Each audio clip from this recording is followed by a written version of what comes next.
야마모토 시니치는 세이쿄 신문 기자들에게 한없이 커다란 기대를 보냈지만 우려도 있었다. 1970년 언론 출판 문제 이후 일부 기자들 사이에서 안이하게 사회에 동조하는 풍조가 점점 강해졌기 때문이다. 1970년 5월 3일 본부총회에서 시니치는 언론 출판 문제를 언급했다. 학회를 올바르게 이해해 주었으면 하는 담당자의 열정에서 시작된 교섭이 결과적으로 언론 방해로 받아들여져 관계자에게 압력을 느끼게 한 것에 대해 시니치는 회장으로서 책임상 사죄했다. 그리고 앞으로 참가학회는 더욱 사회성을 중시하고 더 한층 민주적으로 운영하도록 유의하겠다는 등의 내용을 발표했다. 시니치가 사죄한 것은 담당자들의 마음과 달리 상대방이 압력으로 느끼게 된 서투른 대응과 배려 부족으로 폐를 끼친 점에 대해서였다. 사죄했다고 해서 사죄를 근본으로 한 광선유포, 입정 안국을 지향하는 참가학회의 사명, 삶의 자세의 근간은 조금도 변하지 않는다. 아니 절대로 변해서는 안 된다.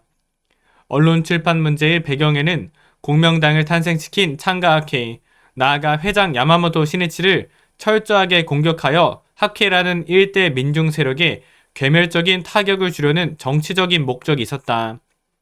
그것을 간파하지 못하고 학회가 공격을 당하고 시니치가 사죄했다는 것은 학회의 근본적 자세가 잘못되었기 때문이라 생각하고 신심에 대한 확신이 흔들리기 시작한 일부 기자들이 있었다.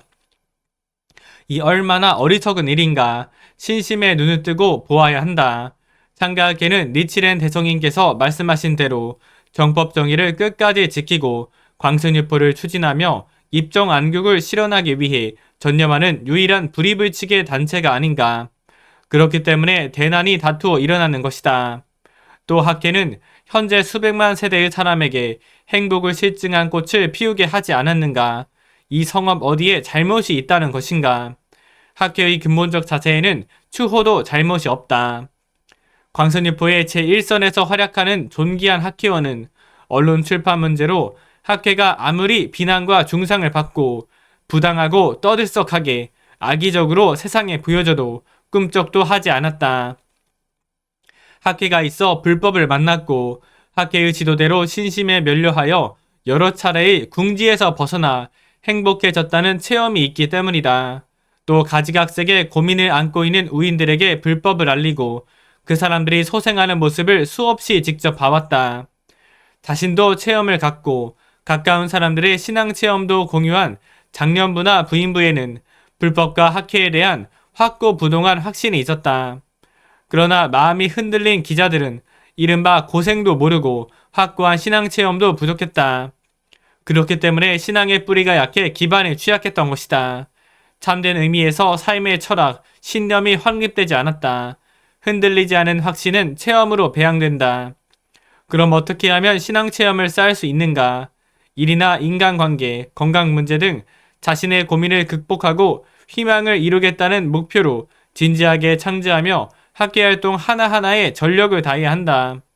불법의 위대함을 실제로 증명하기 위해 취직할 수 있도록 해주세요. 광선유포를 위해 마음껏 활동할 수 있도록 이 병을 극복하게 해주세요. 하고 열심히 기원하고 끝까지 싸워야 한다. 그렇게 하면 반드시 결과가 나온다. 또 절복이나 기관지 구독을 추진하는 등 학계활동에서 개인 목표와 조직 목표를 항상 명확하게 정하고 그 목표를 달성하겠다고 어번좋게 맹세하고 기원하여 목표를 성취하는 것이 중요하다. 어려운 상황에서 창제를 근본으로 자신의 한계에 도전하여 필사적으로 싸우고 목표를 달성하면 환희 중에 대환희가 넘쳐 신심에 대한 확신이 깊어진다. 그렇게 체험을 거듭하다 보면 그 어떤 비난, 중상, 탄압의 폭풍 후에도 굴하지 않는 후지산과 같이 확고부동하고 당당한 신앙이 배양된다. 어서 전집입니다. 시중종 버리지 않고 대난을 이겨나가는 사람은 열애의 사자이니라. 어서 1182쪽 시조 긴고 전답서. 화강신문입니다.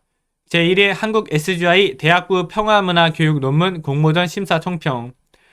오는 11월 15일이 되면 이케라 선생님 서거 2주기가 된다.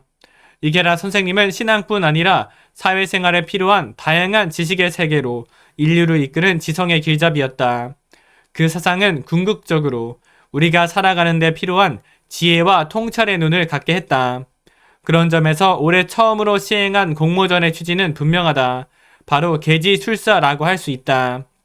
이케라 선생님의 뜻을 이어받아 각자 입장에서 이를 해석하고 실천하려는 시도다. 대학생은 아직 배우는 단계에 있는 청년들이다. 계지술사의 청년이 되기 위해서는 먼저 이케라 선생님의 사상과 철학, 나아가서는 그 근간이 되는 불법의 이치에 대한 깊은 이해가 필요하다.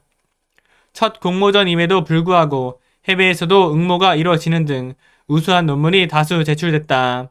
특히 인상 깊었던 점은 청년들이 자신만의 관점에서 불법과 이케라 선생님의 가르침을 소화하고 이를 실제 삶 속에서 구현하기 위해 지혜롭게 노력하고 있다는 사실이었다.